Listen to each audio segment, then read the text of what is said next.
So I would just like to start by saying my name is actually Phindile Sangweni. Sangweni meaning Gates. So I am Bill Gates's niece, for those of you that don't know. Yes. And Zanele wasn't on my birth certificate because I had the old school birth certificate, not the unabridged one, and not the one with the coat of arms in it. It was literally about this size, and it had blocks where it had your name, your surname, and then your ID number, and it was handwritten. I'm not that old, but that's how old my birth certificate was. And my birth certificate was actually incomplete. The last 4 digits of my ID number were incomplete, and I didn't know how that would affect me in the long run in my life.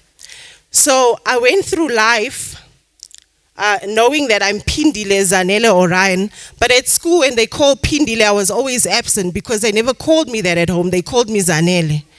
So every time it's Phindile, Phindile is absent, she's not in class. But when they said Zanele, yes, present. So I finished school without an ID. I wrote my matric. They used my half birth certificate. But then it actually took me 4 years after I matriculated to actually get an ID, a birth certificate, even before the ID. Amen. I was born and raised in the Hill. Some of you might know the Hill. It's not too far from South Rand Hospital, in a street called Klip Riversburg. And I went to Highveld Primary School. And I believe, even from a young age, you can be good, you can be a good girl or a good boy, but you can also be very, very naughty at the same time. Now that was me. I was a good, naughty girl. Amen. And I remember when I was young, when I was small rather, I always used to look at the sky and I used to cry and I'm like, God, please come and fetch me now. I want to go to heaven. And I didn't understand why, but I believe even from a young age, there could have been a calling over my life. And you know, sometimes you can look at the sky and you can, if you stand on the highest building, you think you can reach. And my friend and I used to come up with ideas. Let's put a step ladder on the roof and climb up and then we will go to heaven. And I remember a day when we decided to write letters to God, and we said, let us put it underneath a rock, because I believe if God is real, the next day the letter will disappear. So we left it for a couple of days, and when we went back, the letter was still there. We were so crushed, so crushed that God actually didn't read our letter. But then we were comforted at the same time to say, God is God, so we know that He read our letters. So it's just the small things building up to and shaping who I became in life that I was thinking about, that you know what, God has actually always been there and has always been part of my life. We then moved from the Hill and we came this side, just up the road here in Joachim Street, number 44 next to Napier Court.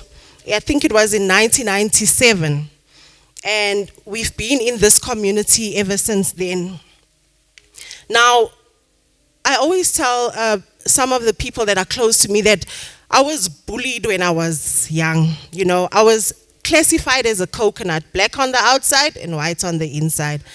So they always used to tease me about my skin color, and I think that really, really hurt me as a child, but I didn't really realize the trauma that it actually had, you know, how children can be. But for some reason, I always believed that I was meant to stand out. Amen. And as much as the children used to bully me, I used to find it I used to turn it around and actually think, you know what, I'm actually popular, you know. I made myself popular because of the bullying about how black I am. You're so black when you sit on the grass. Your mom said, who burned the grass? You're so black when you jump in the ocean. The shark says, I don't eat licorice.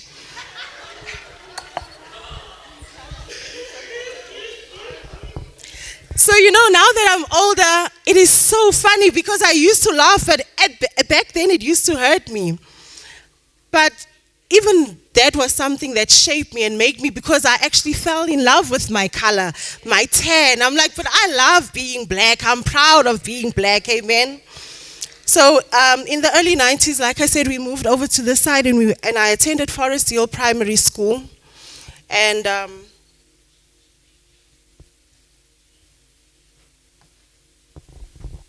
I remember it was in grade 6 where I gave my heart to the Lord. And at the school, they used to have Bible studies. But you were not allowed to attend the Bible studies until you get to grade 6, which is standard 4. So in standard 4, Mr. LeKay, yes, Pastor Oliver LeKay was my maths teacher, and he was running a Bible study class after school, and I gave my heart to the Lord in a classroom. And from that day, even though you go through life and you are naughty here and there, you are always reminded that you are different, you are saved, you are a child of God. And before I got saved, I then became a bully and a thief. And you know, one of the 10 commandments say you shall not steal, you shall not lie, you know. So when I was telling Shana this morning, you know, your mother was a thief and a bully. I used to bully children after school when they walking from school. We were a group of girls, but we were so naughty. We used to walk up to them and steal their money. You know, we used to go up to them and say, hey, give me your money. So we were like little gangsters, if you think about it, you know. And then we started stealing. Go to the shop. In this area, there used to be a lot of Portuguese shops. So there was a shop down there, fruit and veg shop, and another shop opposite. We used to walk out with slabs of chocolate right around the waist. And we thought, we are excellent thieves. But just imagine my life had to continue in that path, you know. Maybe I could have become something. I could have been arrested. We didn't think about it then. But I just thank God that He took me out of that. And after giving my heart to the Lord in grade 7, I became the head girl of the school. And I just believe from that time there was favor over my life. And I started working actually at the age of 12. I was babysitting, but I used to get an income. So at the age of 12, I was babysitting 2 8-year-olds and a 9-month-old.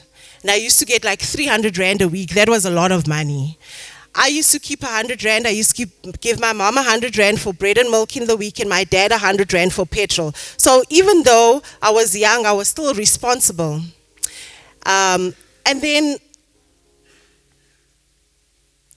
because I was a child, I used to eat the food of the of the child I'm actually babysitting. But yeah, and they discovered it after a long time, I think last year, because I'm still in contact with the people that I used to babysit for. She said to me, you know, I used to wonder what used to happen to the food, Zanele. And I came out with it. I said, yes, 1 for me, 2 for you, 1 for me, 2 for you type of thing. But God's grace and mercy always followed me. At the age of 16, I started working at Milky Lane and at Mimo's. And my mom said that I will always find favor no matter where I go. And that stuck with me. And the reason why I'm saying this is that from there, I think that's when my testimony started building. My mom then passed away a week before my 18th birthday. And you would expect things to fall apart, you know, because when a mom is not present, children become naughty, children become wild. But I thank God, because instead of all of that, I used to go to prayer meeting, I used to go to Bible studies, and just fill my life with the things of the Lord, amen? So that's why I believe I have a plan and a purpose over my life. But it's not to say I didn't have bad days. There were days that I used to be suicidal, but at the same time, I'm so scared of pain that when I just slit my wrist a little bit, I'm saying, yo, this thing is painful. I don't think I can do this. It's not for me. But just sometimes the devil will derail you with thoughts in your mind. But we thank God for a mother's prayers. Amen. Then when I got to, I matriculated, and my first job, on the last day that we wrote our paper, there was a pamphlet on the outside of the hall. And it said they are looking for 100 image consultants. And I took the paper and I didn't think anything of it. And when we called the number, they set up an interview. And out of 100 people that they chose, they brought us down to 8 and down to 4 and then down to 2. And I was part of those 2 from 100. And that was for me the favor of God. We started traveling and working and everything was good. Then the company we worked for liquidated. And just before it liquidated, we were working at Nedbank, and somebody at Nedbank saw me and said, we need more people like you. And I got an interview just out of nowhere. You must remember, I only finished school. I didn't go and further my studies only afterwards, with a few certificates. But because of the having an absent mom, we couldn't do everything that we wanted to. But God's favor, you must just keep that in mind, God's favor. So I started working for Nedbank in 2010, and once again, God's favor. And then I went back into the clothing industry, and the company liquidated again. So I went through 2 liquidations, and of those 2 liquidations, they replaced me again in the next company. So I'm just speaking about the favor of God here. Even though the company liquidated, they call me back, and I thank God for His grace and mercy. Amen. And I remember there was a time after the liquidation, I got a promotion, and I was doing tenders and all of that. And we were late for a submission.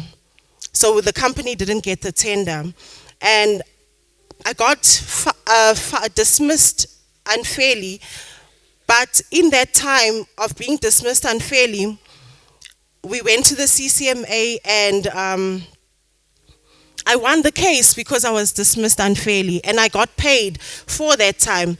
And a few months after that, the company liquidated, but I didn't know that God was actually calling me to start my own business. And since 2016, we've been in business, and I just want to say God's favor is unbelievable if you trust Him. And I know what it is to lose everything and have nothing. We lost our home during COVID in 2019. We had to relocate. We went to Kimberley. And when we got to Kimberley, we didn't know that there's no house there for us like they promised. So we were homeless for 2 weeks, myself, my husband, and my 2 kids. And in that time, I was crying, and I'm like, but if Lord, why would you allow this to happen? And that's when we moved into Bella Vista. But even moving into Bella Vista was not easy. It was hell. For the first 3 months, we were tormented. We were tortured. They accused us of stealing the flat, and because that's how it works. If somebody dies or passes away, they hijack the flat, and that's how they get in. So even in that time, I thank God that my faith never wavered. My faith never crumbled. I kept my eyes fixed on God, and I said, Lord, I don't know where the next plate of food is going to come from, but I'm trusting you. And God can take you and elevate you if you put your full trust in Him. Amen. So just be encouraged, beloveds, that even if you are different, it's okay. You need to stand out. You don't have to fit in, especially the young people. Don't be pushed by peer pressure and do what everybody is doing. Just you in the right place, follow Christ with all of your being. Amen. And just lastly, there's so many things that I wanted to say, but we don't have time. I was in a car accident, and we all survived by the grace of God. We were 5 kids, and we're only 2 now, so I've lost my siblings. And even through all that pain and hurt, God has still remained faithful and just. Amen. And let's just worship God in spirit and in truth. And if you don't know what your plan or purpose is on this life, trust God, and He shall reveal it unto you. Amen.